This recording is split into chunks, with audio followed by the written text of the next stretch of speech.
High, good evening all of you. चला, weekend session आपला की जो आज आहे तर मी स्टार्ट करतोय. मी आधी थोडंसं जरा सेशन घेईन की ज्याच्यामध्ये आज मी इंडिकेटर घेतलेला आहे. RSI इंडिकेटर कसा वापरायचा एक थोडासा वेगळ्या पद्धतीने. आणि जस्ट तुमचे काही प्रश्न वगैरे असतील तर तुम्ही एंड ऑफ द सेशन्सला मला विचारा, मग त्यावेळेस आपण घेऊया. राईट. तर बऱ्याचदा होतं की जे आता नवीन वगैरे आहेत त्यांना असं होतं की अरे इंडिकेटर आपण वापरतोय आणि ते कशा पद्धतीने वापरलं पाहिजे. RSI सगळ्यांना माहित आहे की हा जो इंडिकेटर जो वापरतो आपण तो एक नेहमी ओव्हरबाउट आणि ओव्हरसोल्ड झोन आयडेंटिफाय करण्यासाठी वापरतो. तर बऱ्याचदा असं होतं की वापरताना सॉरी. Hello sir. हम्म. सर हिंदी और इंग्लिश सर. अच्छा, ठीक है. तो यूज करने में thank you so much. RSI जो हम यूज करते हैं तो यूज करते वक्त हमेशा ये प्रॉब्लम आ जाता है यहाँ पे कि ओवरबाउट और ओवरसोल्ड जोन के लिए हम वो यूज करते हैं, बट कभी कभी ऐसा होता है कि वो ना ही ओवरबाउट जोन पे जाता है ना ही ओवरसोल्ड पे आता है, वो बीच में ही कहीं अटक जाता है या वहां से नीचे आता है ऊपर आता है, समझता नहीं कभी कभी. या फिर ओवरबाउट होने के बाद भी वापस और उसका मूवमेंट जो है ऊपर साइड में मिलता है या ओवरसोल्ड होने के बाद वापस नीचे के साइड में मिलता है. तो ऐसे वक्त में सही RSI हम कैसे यूज करें, क्या क्राइटेरिया है उसके. तो एक दो क्राइटेरिया है जो मैं आप लोगों को बताऊंगा कि how to use RSI to identify the to catch the right direction. तो यहाँ पे आपको एक चार्ट है, यहाँ पे हम स्टार्ट करते हैं अभी कि RSI हम कैसे यूज करें. तो पहले मैं RSI सिलेक्ट कर लेता हूँ.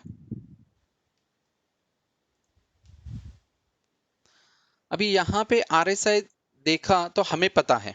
तो नॉर्मली हम क्या करते हैं यहाँ पे 80-20 उसका जो ओवरबाउट और ओवरसोल्ड लगाते हैं या फिर 30 और 70. अगर यहाँ पे देखा जाए तो हम 30 या 70 या फिर 80 और 20 ये अपना प्राइस रेंज रहती है कि जहां ऊपर अगर गया वो 70 या 80 के आसपास तो हम समझते हैं कि वो ओवरबाउट हो गया. या फिर नीचे अगर 30 पे आ गया तो हम या 20 अगर लगाया तो हम समझते हैं कि वहां पे वो ओवरसोल्ड हो गया, अभी वहां से वो क्या होगा, रिवर्सल मोमेंट ले सकता है. बट दिक्कत ये आ जाती है कि यहाँ पे हमेशा कभी कभी वो आने के बाद और नीचे जा सकता है या फिर ओवरबाउट एरिया के जाने के बाद भी और जा सकता है. या फिर ऐसा होता है कि फिर अगर 50% 60% या 40% पे है, 30% भी वो खेल, तो वहां पे क्या, तो ये बहुत सारा प्रॉब्लम्स जो है वो आ जाते हैं. अभी अगर देखा जाए तो ये मार्केट यहीं पे खेल रहा है. तो ऐसे वक्त में कैसे डिसीजन ले हम, जहां पे कहीं कहीं ऐसा हो जाता है कि यहाँ पे देखो 70% के ऊपर भी नहीं गया पर वहां से ही मुड़ गया है, नीचे से ही या ऊपर से यहाँ पे उसने क्या किया, नीचे आया है, 50-60 पे भी नहीं गया है.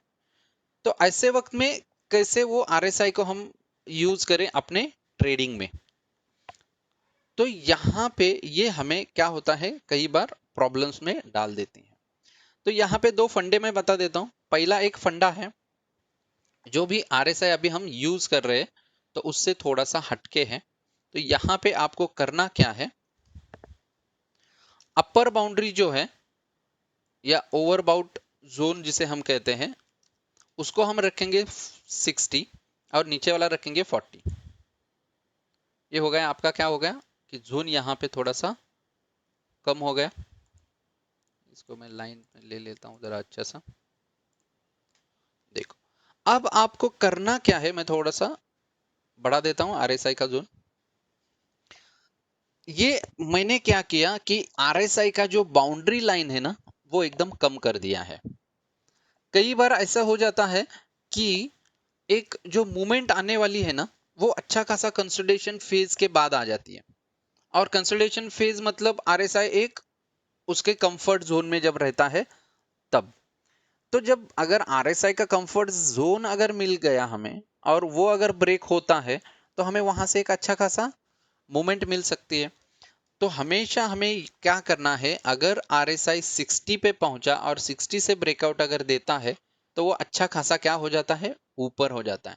देखो अभी यहाँ पे अगर हमने देखा आरएसआई को, देखो यहाँ पे इतना देर वो आया है, खेला है, उसके बाद यहाँ पे ब्रेकआउट दिया, वहीं पे हुआ है। यहाँ पे भी अगर देखा हमने तो ये क्या है, एक कंसोलिडेशन फेज है और उसके बाद एक हमें क्या मिल गया है, ब्रेकआउट यहाँ पे उसका मिला है। वहीं पे अगर 60 का जोन भी वो सस्टेन नहीं कर रहा, वहां से अगर ब्रेकआउट नीचे की तरफ देता है तो भी याद रखना है। या फिर वो आके 40 का लेवल भी हमें अगर ब्रेकआउट दे देता है 40 का, यहाँ पे देखो 40 का ब्रेकआउट उसने अच्छा सा दिया, उसके बाद भी वो नीचे 20 तक जा सकता है। यहीं पे भी देखो अगर यहाँ पे उसने ब्रेकआउट दिया फिर नीचे आया है काफी। तो ये आरएसआई एक जरा अलग तरीके से हम यहाँ पे क्या कर सकते हैं, यूज कर सकते हैं।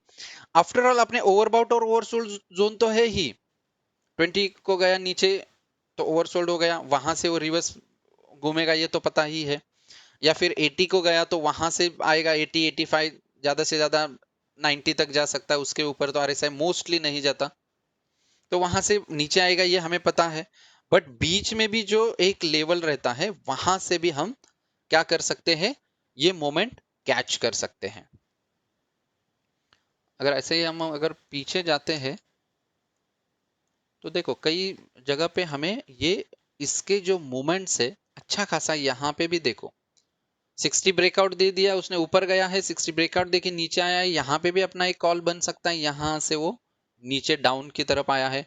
अगर आया ठीक है, चलो 40 पे उसने सपोर्ट लिया, ऊपर वापस आके अगर वापस 40 आपको ब्रेकआउट मिलता है तो डेफिनेटली वो क्या करेगा, नीचे जा सकता है। तो यहाँ पे आप क्या कर सकते हो, आपका एक ट्रेड बना सकते हो, राइट। ये बहुत सिंपल है और थोड़ा सा चेंज करना है आपको।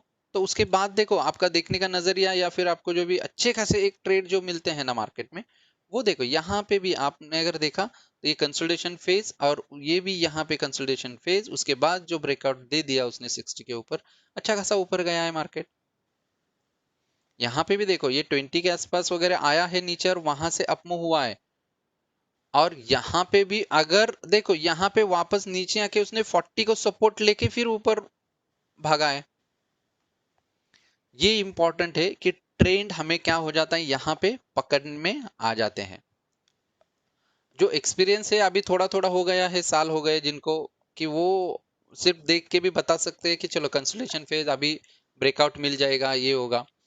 बट जो नए हैं उनके लिए ये अच्छा है कि ये आप टैक्ट यूज कर सकते हो आरएसआई का, राइट। इसके बाद और एक मैं बता देता हूं जिसमें आपको क्या करना है, आरएसआई को 50 पे रख देना है, दोनों ओवरबाउट ओवरसोल्ड जोन क्या करना है आपको 50 पे रख देना है। जब भी प्राइस 50 के आसपास रहेगा, 50 टू 60 या 40 के आसपास, तो थोड़ा सा आप रुको, वहां पे खेल रहा है और जैसे वो एक तो ऊपर या नीचे की तरफ अगर ब्रेकआउट देता है तो अच्छा खासा आपको यहाँ पे क्या हो जाएगा, कॉल आपका बन जाएगा। सिंपल, जब तक वो वापस ऊपर जाके ब्रेकआउट नहीं देता तब तक रुको। एक बार 50 का वापस ऊपर आपको एक ब्रेकआउट दे दिया, चलो वहां से ट्रेड बन सकता है आपका, राइट। ये तो बैंक निफ्टी का, चलो एक कोई ऐसा ले लेते हैं हम, थोड़ा सा एक दो स्टॉक्स देख लेंगे। एचडीएफसी देखते हैं।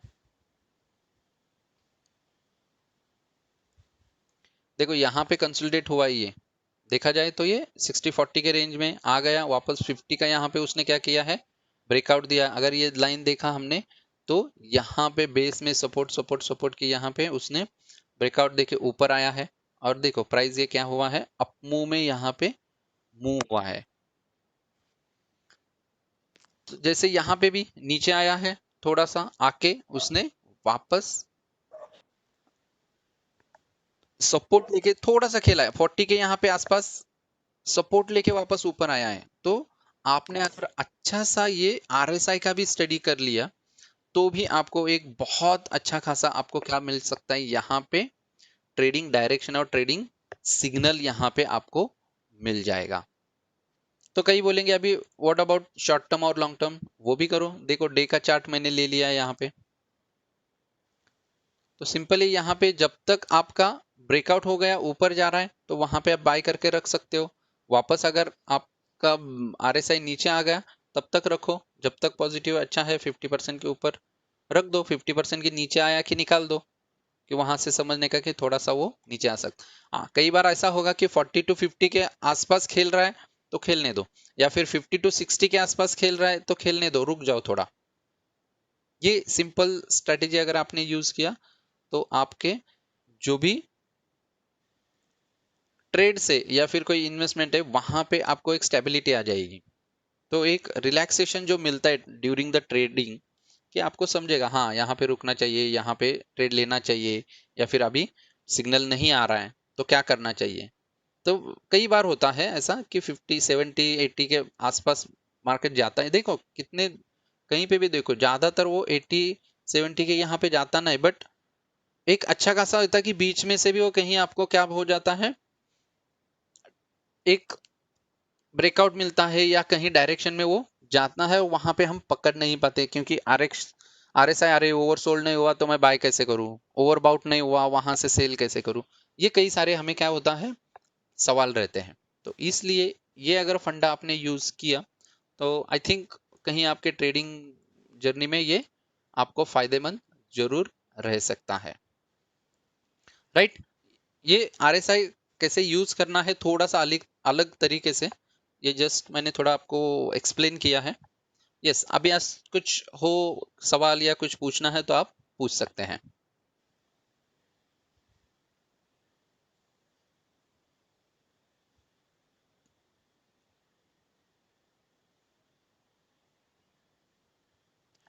हाँ जी, किसी को कुछ पूछना है? परशुराम, हाँ आरएसआई और वीएफ में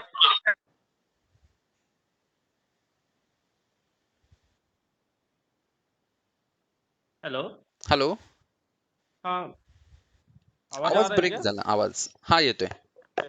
हाँ, तो आरएसआय आणि वीएफ मध्ये काय डिफरन्स आहे? मग वीएफ ला मध्ये पण ते ट्रेड लाईनच असते ना?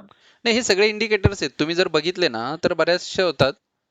विवॅप जो आहे तो तुमचा मुव्हिंग ऍव्हरेज सारखा जातो ऍक्च्युअली वरती, ओके. आणि त्याच्यामध्ये तुम्हाला जस्ट तो जर चार्टच्या खाली असेल, चार्टला जर तो वरून ब्रेकआउट होतोय का खालून ब्रेकआउट होतोय, तिथून मग तुम्ही बाय करा सेल करा, हे असा विवॅप वापरला जातो। आरएसआय आहे तो तुमचा ओव्हरसोल्ड आणि ओव्हरबाउट झोन दाखवत असतो। ओके. ओके, हा। कसं आहे टाइम फ्रेम प्रमाणे बघतो. सो इंट्राडे साठी आरएस म्हणजे कॅन्डल प्रमाणे तो चेंज होतो राईट. 15 मिनिट्स कॅन्डलला तो लवकर ओव्हरबॉट दाखवत नाही, 5 मिनिट्स कॅन्डलला तो लवकर ओव्हरबॉट दाखवतो. सो म्हणजे इंट्राडेचा कॉल घेताना आपण 5 मिनिट्स कॅन्डल प्रमाणेच त्याला कन्सिडर करायचं की 15 मिनिट्स. नाही, काय होतं तुम्ही कुठला टाइम फ्रेम घेताय त्या टाइम फ्रेम मध्ये तो ओव्हरबाउट किंवा ओव्हरसोल्ड होणं खूप गरजेचं आहे। ओके. आता जर मी 5 मिनिटाचा जर घेतला आता इथे, तर माझा 53 आता हे दाखवतोय आरएसआय, आणि तोच जर मी 15 मिनिटाचा घेतला तर तो 44च दाखवतोय, आणि समजा मी आवरलीचा जर चार्ट घेतला तो 44 लाच आहे, आणि डेचा जर मी घेतला समजा तो 46 ला आहे। मग हा कुठला टाइम फ्रेम वरती तुम्ही ट्रेड करताय तोच कन्सिडर करायचा, किंवा तुम्हाला आता बाबा मला ओव्हरबाउट झोन जशा काढायचं, पद्धतीने तुम्ही आता दाखवलं त्या पद्धतीने 15 मिनिट्स माझ्या मते सर्वांमध्ये बरोबर दाखवतोय. 5 मिनिट्स खूप ड्रास्टिक हा, चेंज होतोय 5 ते मिनिट्स. आधी मी सांगितले जेवढं लोअर टाइम फ्रेम तुम्ही जाणार तेवढे तुम्हाला फॉल्स इंडिकेशन पण कदाचित मिळू शकतात, आणि जेवढा हायर टाइम फ्रेम घेणार तेवढे तुम्हाला त्याच्यामधला जो काही करेक्टनेस आहे तो वाढतो, अॅक्युरेसी आहे ती वाढते। ओके. येस।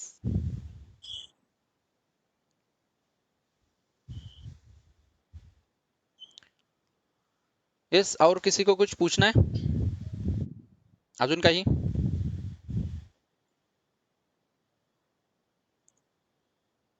पिव्होट्स पॉइंट ते एक्झॅक्ट काय हे करतात सर? सपोर्ट अँड रेजिस्टन्सच आपल्याला रेडीमेड दाखवतात का? हा, पण तो बराच मोठा पार्ट आहे ऍक्च्युली. पिवोट पॉईंट असं एक 1 लाईन 2 लाईन मध्ये नाही सांगता येणार. त्याचं एक्सप्लेनेशन, त्याचं जे काही यूज आहे ना, ते बरंच आहे. त्याचं ओके. ऍक्च्युली थिअरी समजून घेतला तर तुम्हाला व्यवस्थित पिवोट पॉईंट्सचा वापर करता येतो. अन्यथा मग ओके. त्याच्यात कारण चुकीचे सिग्नल खूप मिळतात जर तुम्ही प्रॉपर त्याचं प्रोपोर्शन आणि सगळं जर नाही यूज केलात तर. ओके. Yes yes.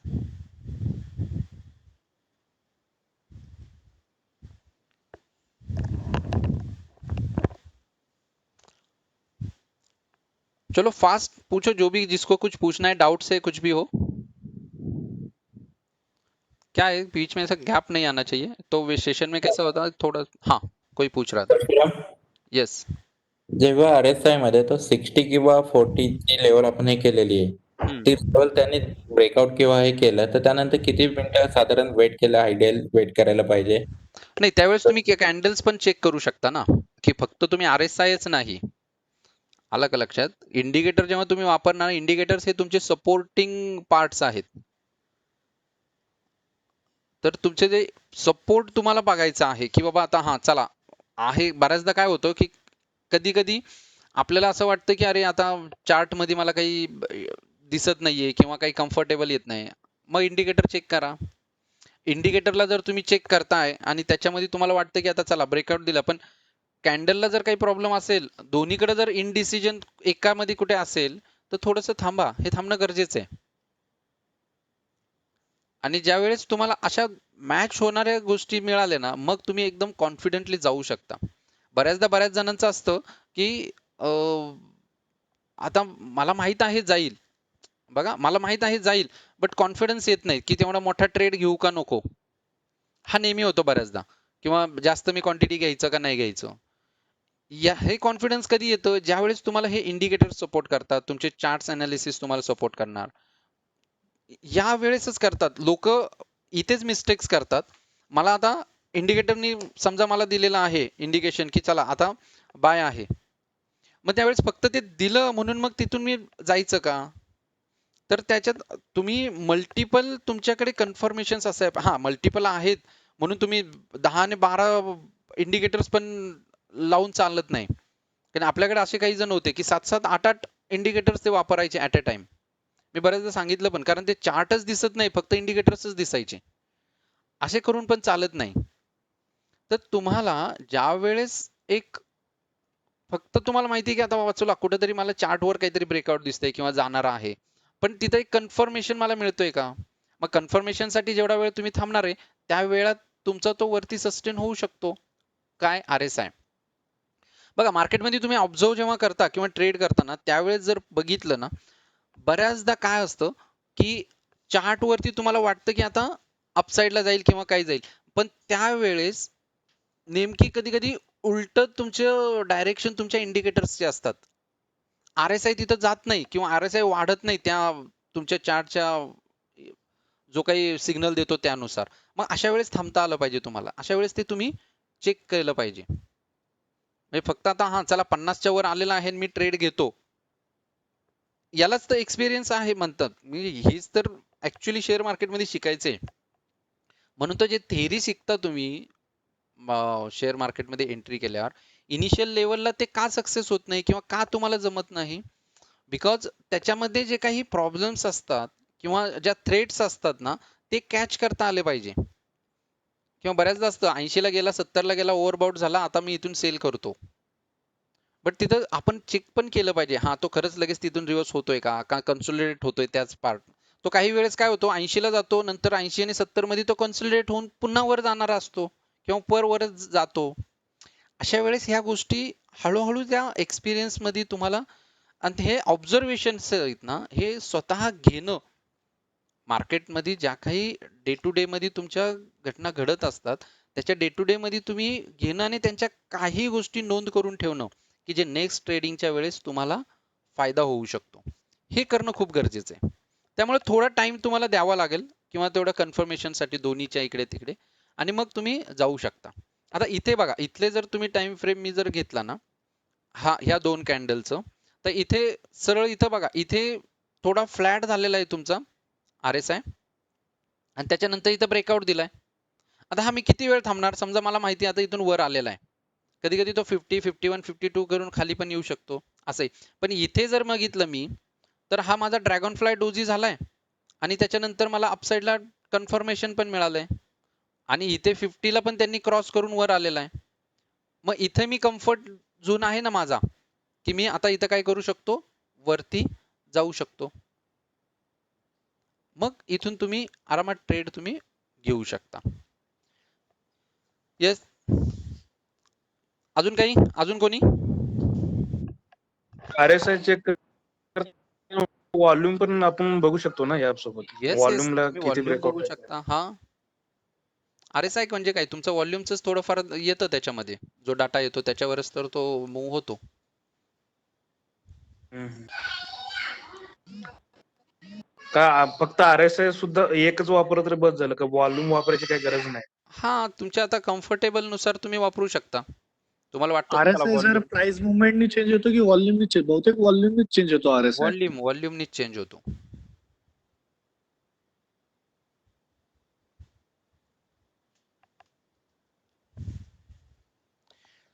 येस, अजून कोणाला काही विचारायचं आहे? हा युट्यूबला टाकणार आहे ना परशुराम, अपलोड येस करणार आहे ना? येस येस, अपलोड करणार आहे. ओके एक ओके, थँक्यू. एक दुसरा इंडिकेटरचं विचारायचं होतं सर. हम्म.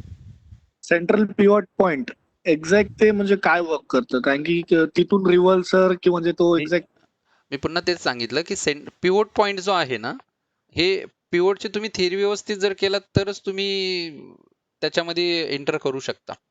1 लाईन 2 लाईन मध्ये पिवोट नाही एक्सप्लेन करू शकत, किंवा मला कसं होतं काहीतरी सांगणं आणि ते नंतर काहीतरी चुकीचं होणं, मला ते थोडंसं हे नाही वाटत.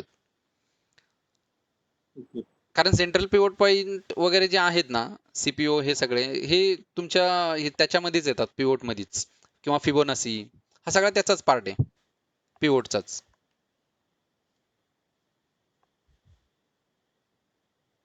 यस, अजून कोणाला काही विचारायचंय? परशुराम, हा. एक विचारायचं होतं. हम्म. हे RSI आता आपण बघितलं ना, ते प्राइसिंग वर म्हणजे होतं की व्हॉल्यूम वर होतं ते? व्हॉल्यूम म्हणजे जसा व्हॉल्यूम जेवढा वाढतो, व्हॉल्यूम वाढतो म्हणजे काय, तुमचं बाईंग जर आलं तर व्हॉल्यूम वाढणार आहे ना ऑटोमॅटिकली. आणि ऑटोमॅटिकली जर व्हॉल्यूम वाढलं तर बाईंगचे जर डिमांड जास्त असेल तर तुमचा व्हॉल्यूम बाईंगचा वाढणार आणि त्यानुसार प्राइस वाढणार. आणि प्राइस वाढणार म्हणल्यावर हे सगळे इंडिकेटर्स पण तुमचे वाढतील त्यानुसार.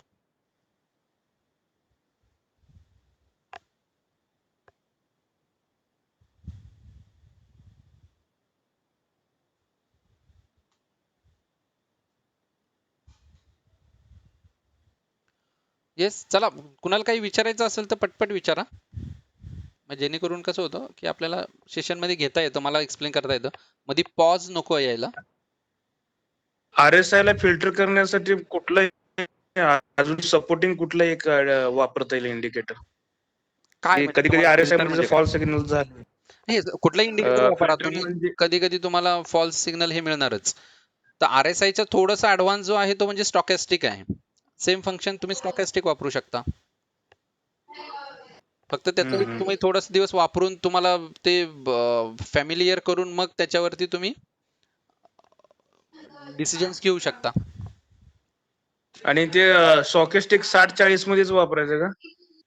थोडस वेगळं पडतं त्याचं, सेम तसंच वापरू शकता तुम्ही. 60-40 वापरा किंवा असंही दिसतं, पण त्याचे थोडेसे वेगळे अजून काही क्रायटेरिया आहेत स्टॉकेस्टिकचे. त्याचे 10 आणि 1 मध्ये त्याच्या काही व्हॅल्यूज तुम्हाला द्याव्या लागतात, वेगळं आहे ते थोडस.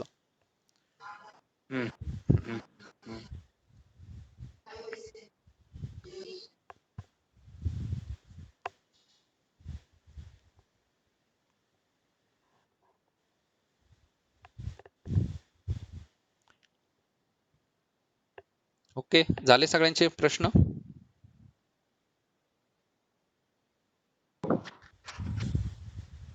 हॅलो. येस.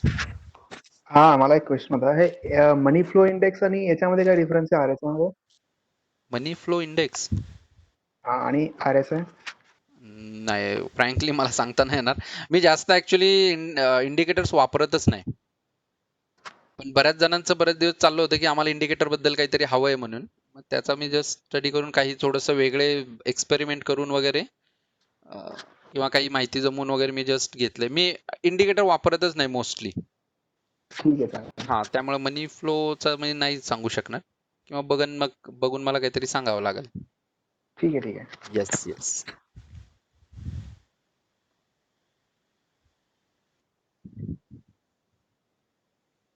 ऍक्च्युली सर एकदा क्लीन चार्टची सवय लागल्यावर त्यातच भरपूर काय कळतं. येस, सिम्पल आहे. जेवढं तुम्ही फक्त एक RSI ठेवतो मी आणि सकाळी एकदा पिवट पॉइंट बघून घेतो फक्त की Right. कोणत्या लेवलला आहे बस. ओके, राईट, गुड ना. कारण जेवढं तुम्ही क्लिअर तुमचं चार्ट ठेवता ना तेवढं तुम्हाला अनालिसिसला बरं पडतं. तुमचं समजा 6 ते 7 इंडिकेटर 6 ते 7 तुम्ही जर काही वापरत असाल आणि सगळीकडून जर वेगवेगळे तुम्हाला डिसिजन्स मिळत असतील, मग एंटर कसं करणार तुम्ही? हाच खूप महत्वाचा आहे. पण जर तुम्हाला एकावरती सिग्नल आणि त्याच्यावर जर तू कन्फर्म झाला, तुमचे काही बॅक टेस्टिंग जर झाली, हा चला हा सिग्नल मिळाला की मला त्या डायरेक्शनला जाता येतं, मग तुम्ही घेऊ शकता आरामात एंट्रीज तिथं घेऊ शकता.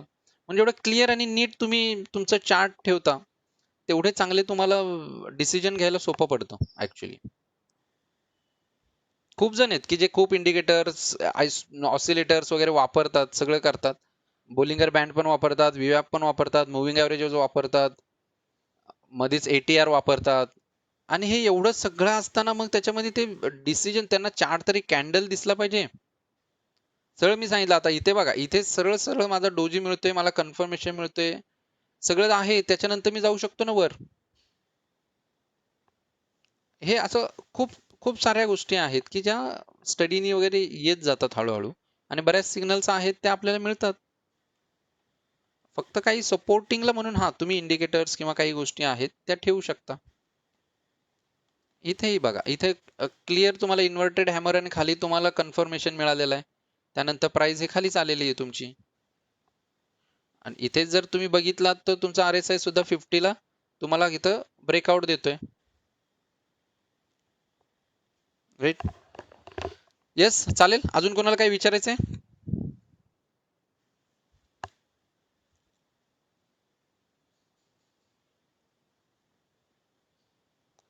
ओके, चालेल. Weekend session संपूया.